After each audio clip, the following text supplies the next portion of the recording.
మన తొలి వెలుగు ప్రేక్షకులు అందరికీ నమస్తే. తెలంగాణ రాష్ట్రంలో అంట ఒడ్లు పుల్లున్నాయంట, కానీ కూరగాయలు మాత్రం నిల్లంట లేవంట. బియ్యం మిగులు, కూరగాయలకు గుబులు. రాష్ట్రంలో అవసరాల కంటే 3 రెట్లు అధికంగా వరే పండిస్తురంట. ఏమైనా కానీ వరిసేనే మన దగ్గర.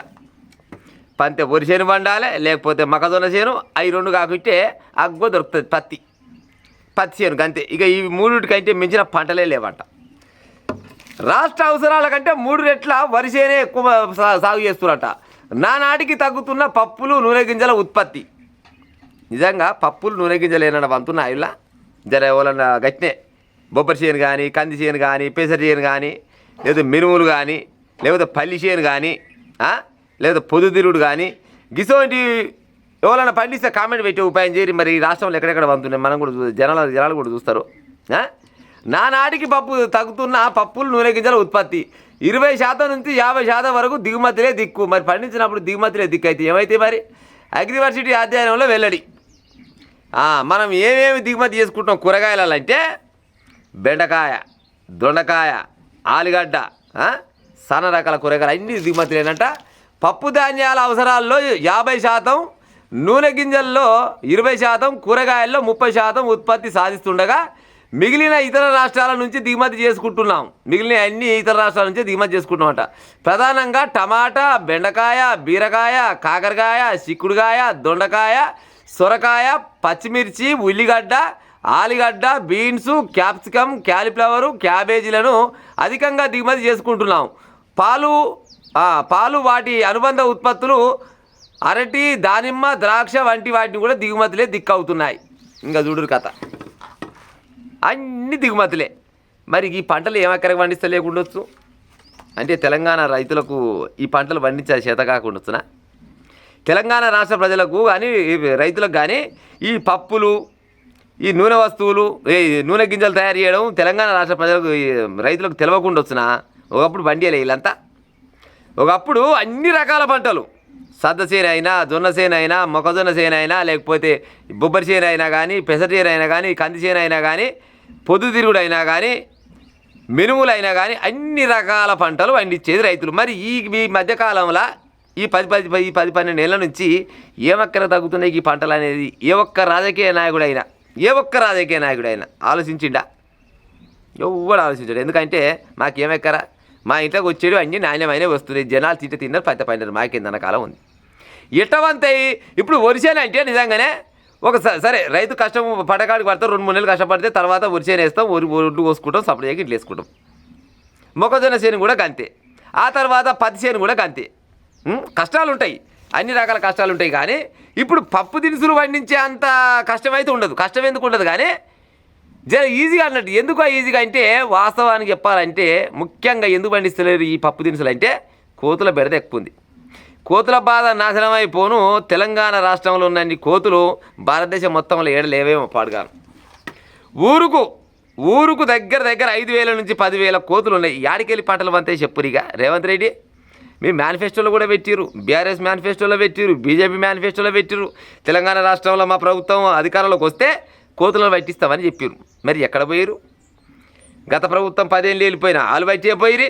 మీరు వచ్చి 2-2.5 ఏళ్ళ దగ్గరకు వచ్చింది, మీరు పట్టారయ్యి. మరి ఇక యాడికెళ్ళి పండిస్తారు చెప్పురు పంటలు? ఇక అంటారు కదా, పప్పు ధాన్యాలు పండించండి, మేము వాటిని కొని మళ్ళా సబ్సిడీ కింద ఏది మన రేషన్ షాప్లో ఇస్తామని అంటుండ్రు రేవంత్ రెడ్డి. మరి పండిస్తే కదా నువ్వు కొనేది, ఏడికెళ్ళి పండియవన్నావు? ఏడనన్నా గట్టినే ఇళ్ళల్లో ఓ బీర తీగో, కాకర తీగో, ఆనగ చెట్టో, లేకపోతే చిక్కుడు చెట్టో ఉన్నదనుకో, ఉంచుతున్నాయి ఆ కోతులు. ఇళ్ళలోనే ఉంచుతారు. ఇళ్ళల్లో మనుషులు ఏంటి ఎప్పుడు ఉండే ఇళ్ళలోనే ఉంచలేకపోయా. మరి అడవిలో వేసి వచ్చిన పెసరి చేయను, బొబ్బరి చేయను, కంది చేయను, ఇవన్నీ పల్లికాయ చేయను, ఇవన్నీ ఉంచుతాయా? పల్లికాయలు కింద కాస్తాయి. ఒక్క కోతి తెలుకాయలు ఉడవికి పెట్టినా అంటే షేరు మొత్తం ఉడవికి బయటేసిపోతాయి. మరి ఏడికెళ్ళి బండి ఏమన్నావు? కేవలం కోతుల వల్లనే రైతులు ఇటువంటి పంటలు పండిస్తలేరు. రైతుల దగ్గర తెలివి లేక కాదు, పండియలేక కాదు. ఇటువంటి పంటలు, ఎన్నో రకాల పంటలు, ప్రతి ఒక్క పంట పండించిన వాళ్ళు రైతులు. అంటే రైతులు ఏది మర్చిపోలేదు కానీ ఈ పంట పండించి కోతుల పాలు చేయడం ఎందుకు? ఈ లక్షలు లక్షలు తెచ్చి భూమిలో పోయాలి, అవి మొలిచినాక ఈ కోతులు తిని ఆగం చేసిపోతే మేము ఉత్తపుణ్యానికి కప్పల పాలు ఎందుకు కావాలనుకున్న ఉద్దేశంతో ఈ రైతులు పంటలు పండిస్తలేరు. ఏవైనా వరి చేను ఎంచుకోరు, మొక్కజొన్న చేను ఎంచుకోరు, తప్పితే పత్తి చేను ఎంచుకోరు. అంతకు మించిన చేను ఇంకేమంతున్నాయి చెప్పురి. ఒకప్పుడు కోతి అంటే ఊరు మొత్తం పొద్దుకంగా సర్కస్ ఆడుతున్నాయంటే ఒక కోతి చూసేందుకు ఊరు మొత్తం పోయేది. ఇవాళ 200 కోతులు ఒక ఇంటికి వస్తున్నాయి. నిజంగా పాలకులకు సిగ్గుండాలి, లజ్జ ఉండాలి జర్నన్న. మరి ఈ కోతులు ఏమెక్కడికి వస్తున్నాయి? ఈ కోతులను నివారించాలి, ఈ కోతులను కొనబోయి అడవులకాయ వెయ్యాలి అనే ఆలోచన ఏ ఒక్క రాజకీయ నాయకునికన్నా ఈ తెలంగాణ రాష్ట్రంలో ఉన్న అన్ని పార్టీల రాజకీయ నాయకులకు ఎవరికన్నా ఉన్నదా? ఉంటే ఎలాంటి చర్యలు తీసుకుంటారు? ఈ మధ్య కాలంలో నూతనంగా ఎన్నుకోబడిన సర్పంచులు అక్కడక్కడ కోతులు పట్టిస్తారు కదా. ఒక్కొక్క కోతికి 400 రూపాయల నుంచి 600 రూపాయలు కేటాయిస్తారు ఒక కోతి పట్టుకున్నందుకు. ఒక కోతిని పట్టిస్తే 400 రూపాయల నుంచి 600 రూపాయలు ఒక కోతిని పట్టుకపోతే మరి ఏడికెళ్ళి వస్తున్నాయి వాళ్ళకి మాత్రం పైసలు ఎట్లా పట్టిస్తారు? ఈ బాధ్యత కేంద్ర రాష్ట్ర ప్రభుత్వాలు తీసుకోవాలి కదా. వాళ్ళకి ఏమన్నా చెవి మీద పేరు వాడుతుందా? మాకేమెక్కరా మేము అభివృద్ధి చేస్తున్నాం దేశాన్ని, మేము అభివృద్ధి చేస్తున్నాం రాష్ట్రాన్ని లొటపీస్ కాడ చేస్తారు. ఎడ చేసి పాడవుతుంది చెప్పు. ఇక ఈ కోతులను పట్టించే ఉపాయం చేయరా? మిమ్మల్ని ఏమన్నా ఇంకా వేరేది ఏమన్నా నలిపెట్టమన్నారా? లేకపోతే ఇంటికి ఏమన్నా భూ పంపేమన్నారా? వీటిని ఏమన్నా మొత్తం కథం చేయమని చెప్తలేం కదా. నివారించాలి. కోతులని ఊర్లలోకి వెళ్ళి అడవులలోకి పంపించే ఉపాయం చేయాలి. పెద్ద అడవులు చాలా ఉన్నాయి కదా, ఆ అడవులకు పంపాలి. ఒకప్పుడు గిట్టే ఉన్నాయి అడవిలో కోతులు. ఒక కోతి సంవత్సరానికి పెద్దలు చెప్పండి, నేనే దగ్గర నేను చూడలేదు కానీ 3 ఈతలు ఏమవుతుందంట ఒక కోతి. మరి ఇట్లా ఇచ్చిపెట్టుకుంటూ పోతే మరి ఒక్కొక్క ఊర్లో 5-6 వేల కోతులు ఉన్నాయి. మరి 5-6 వేల కోతులు అలా దగ్గర 2,000-3,000 కోతులు ఆడి కోతులు ఉంటాయా? మరి ఒక్కొక్క కోతికి సంవత్సరానికి 3-4 పిల్లలు పెట్టుకుంటూ పోతే మరి రోజు కింద పెరుగుతుంటుందా తగ్గుతుంటుందా? అయ్యేమన్నా మనసులో వాటికి ఏమైనా కుటుంబ నియంత్రణ ఉందా ఏమన్నా? వాటికి ఏమేరక అవి తింటూనే ఉంటాయి, తాతనే ఉంటాయి, అలపైన వాటికి కాలిస్తూనే ఉంటుంది. అడంగిడానికి పోతున్నాగానే 2 నెలలు కాగానే 3వ నెల పిల్లలు తీస్తూనే ఉంటుంది, మీద వేసుకుంటూనే ఉంటుంది, తిరుగుతూనే ఉంటుంది. పైన ఇళ్ళల్లో మామిడి చెట్లు ఎండాకాలం పూట మామిడికాయలు మంచిగా కాసి ఉన్నాయి. ఒక్క మామిడికాయ చెట్ల మీద ఉంటుందా? జామకాయలు దగ్గర కిలకు 100-150 రూపాయలు హైదరాబాద్కి అయి ఉంటురు.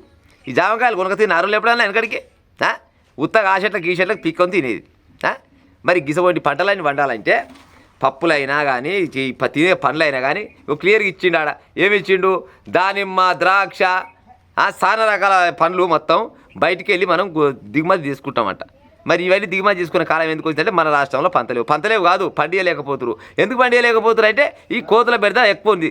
ఈ తెలంగాణ రాష్ట్రంలో ఇప్పుడు ఏమంటారు ముఖ్యం సమస్య ఏంటంటే కోతులే. మీరు ఏమని అనుకోరి చాలా సమస్యలు ఉంటాయి కానీ అత్యధికంగా ఉన్నది ఇప్పుడు రైతులు ఎక్కువ ఇబ్బంది పడేది కోతులతోటి. ఈ కోతులని రాష్ట్ర ప్రభుత్వాలు పట్టించుకొని ఇంటికి ఒక బుట్టని ఇచ్చే ఉపాయం చేయరు. ఆ ఎలకల పట్టినట్టు వచ్చినట్టు రోజుకొక కోతిని పట్టించుకున్నా కానీ ఎంతో అంత తగ్గే ఉపాయం అవుతుంటుంది. ఒక్క ఇంటి మీద దాడి చేస్తే కోతులు అలా పట్టణంలో ఉంటారు కాబట్టి అలాగ ఏం తెలిసి పాడవుతుంది. కానీ ఊర్లలో ఉండే లీడర్ల అడుగురు చెప్తారు, ఒక్క ఇంటి మీదకి కోతులు వస్తే కనీసం 100-150 కోతులు దాడి చేస్తాయి. బుడ్డ పిల్లలు బయట ఆడుకోవాలంటే గిది పడుతుంది. వాళ్ళని గట్టినే ఆ ఏమంటారు మినపప్పు లేకపోతే శనగపప్పు, పెసరపప్పు లేకపోతే సద్దలో జొన్నలో గట్ట ఎండకు ఆరబెట్టుకొని తర్వాత పిండి పట్టించుకుందామని అట్లా బయట ఆరబెట్టేసి ఇంట్లోకి పోయి బయటికి వెళ్ళేసరికల్లా మొత్తం కాలి అవుతాయి, మొత్తం గంపకి తీసుకుపోతాయి. కోతులు ఉంచాయి. అవునా కాదా ప్రజలారా? మరి వీళ్ళేం చెప్తారు? బియ్యం ఏమో మిగులు కూరగాయల గుంపులు అంటే మరి బియ్యం మిగిలిన ఏం చేస్తాయి? క్లియర్గా ఇచ్చిండు. రాష్ట్రంలో అవసరాల కంటే 3 రెట్లు అధికంగా వరిసేను పండిస్తారు. ఇక వరిసేను కంటే పెద్ద వరిసేనులో పోతే కోతులకు దుల్ల పెడుతుంది కాబట్టి ఆ చీడ పెట్టి అల్లకాయ పోవాయి. ఇక పెసర చేయను, బొబ్బరి చేయను, కంది చేను వేసినా అంటే మంచిగా కూర్చొని ముచ్చట పెట్టుకుంటే ఒలుసుకొని మంచిగా తిట్టాయి ఉన్నకాడి చేనంతా వీకి ఆడవేసి బయటకు వస్తాయి ఆ కోతులు. మరి ఇంకెన్నిసార్లు చెప్పాలి చెప్పు రిగిసోని ముచ్చట్లు. కోతుల మీద దగ్గర మా ఛానల్లో కోతుల మీదనే దగ్గర ఏమన్నా ముందు వీడియోలు చేయొచ్చు.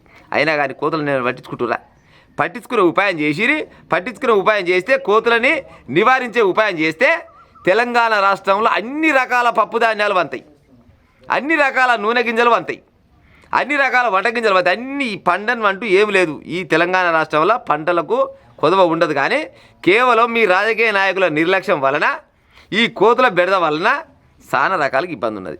వాళ్ళని అనుకోవచ్చునా కోతులతోటి ఇబ్బంది వస్తుంది రైతులు, కానీ ఎప్పుడైనా అనుకోవచ్చునా? కోతిని చూడాలంటే హైవే పోతే ఈ ఆందోళన మశమ్మ దగ్గర ఒక కోతుల మరి అని ఒకటి ఉండే గాడి పోతే ఒక 20-30 కోతులు అవపడేది. ఎప్పుడన్నా పట్నంకాయ పోతుంటే అయ్యో కోతులు అని బుడపిల్లలు చూసుకుంటా సంతోషపడేది. ఇప్పుడు ఆ రోళ్ళ మీద లేవు, మొత్తం ఊర్లలో తలగబడ్డాయి. అయ్యా రేవంత్ రెడ్డి పటేలా మా అమ్మ కానీ ఆ కోతలను పట్టించే ఉపాయం చేస్తే ఇసవంటి పప్పు దినుసులు ఎన్నో రకాలైతే పంటలు పండిస్తారు రైతులకు పంటలు పండించే చేతగా కాదు కానీ ఈ పంటలు పండిస్తేందుకు ఈ ఖర్చులు పెట్టుకొని దునిపించి నీళ్ళు పెట్టి మందులు కొట్టి తీర పంట చేతికి వస్తారు కానీ కోతల పాలు అవుతుందన్న ఉద్దేశంతో పంటలు పండిస్తలేదు. అంతేగాని మీరు కనుక కోతలు నివారిస్తే బరాబరుగా ఈ తెలంగాణ రాష్ట్రంలో అన్ని రకాల పంటలు పండిస్తారు. బియ్యం మిగులు కూరగాయల గుబులు కాదు, కూరగాయలు కూడా ఎలాంటి ఇబ్బంది ఉండదు. ఎందుకంటే ఏ కూరగాయ చెట్టు వేసినా కూడా ఫస్ట్ కోతులే మురక చూస్తున్నాయి, కోతులే ఓపెన్ చేస్తున్నాయి. ఒక కాయని 3 కాయలు చేసి ఆడ కింద వేసి పోతాయి. అవి పూర్తిగా దీన్ని పాడుగావు. కడుపుంటే 4 కూరగాయలు దీన్ని పోయినాయి అన్నట్టు ఉంటుందా? ఉండదు. ఒక్కసారి కోతుల గుంపు కనుక ఏదైనా తోటలో జరబడితే తోట మొత్తం సర్వనాశనం చేసినాకనే బయటికి వెళ్తాయి. అవునా కాదా? 10 చెప్పురి.